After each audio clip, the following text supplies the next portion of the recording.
तो बंगाल देशातलं पहिलं औद्योगिक राज्य होतं.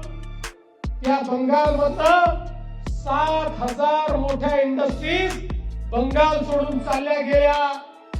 त्या बंगालची अवस्था ही जंगल राजची अवस्था त्या ठिकाणी झाली.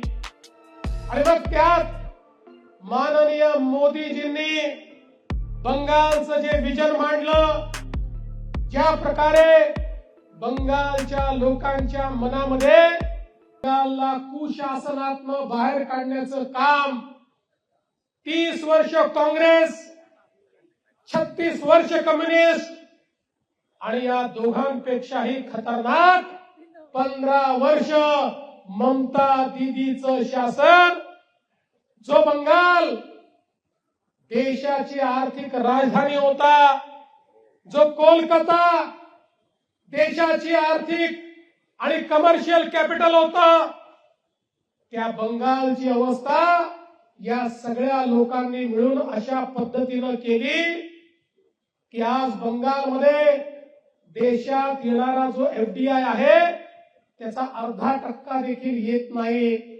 जो बंगाल देशातलं पहिलं औद्योगिक राज्य होतं, त्या बंगालमधनं 7,000 मोठ्या इंडस्ट्रीज बंगाल सोडून चालल्या गेल्या.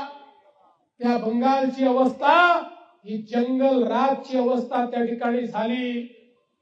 आणि मग त्यात माननीय मोदीजींनी बंगालचं जे विजन मांडलं, ज्या प्रकारे बंगालच्या लोकांच्या मनामध्ये मोदीजींनी आशेचा किरण जागृत केला.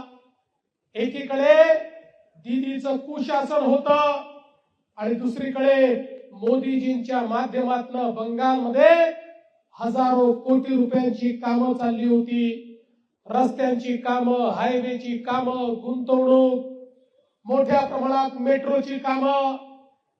त्यामुळे जनतेला हा विश्वास बसला की कोणी जर परिवर्तन बंगालमध्ये घडवू शकतं तर त्या व्यक्तीचं नाव नरेंद्र मोदीजी आहे.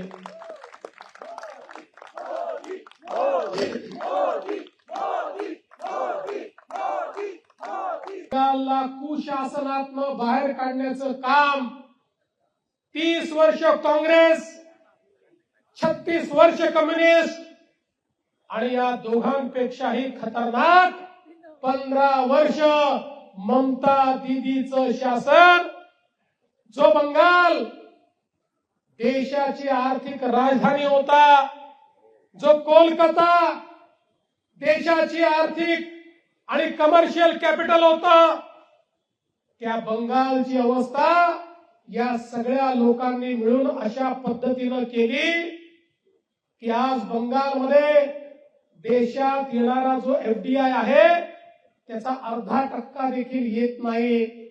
जो बंगाल देशातलं पहिलं औद्योगिक राज्य होतं, त्या बंगालमधनं 7,000 मोठ्या इंडस्ट्रीज बंगाल सोडून चालल्या गेल्या.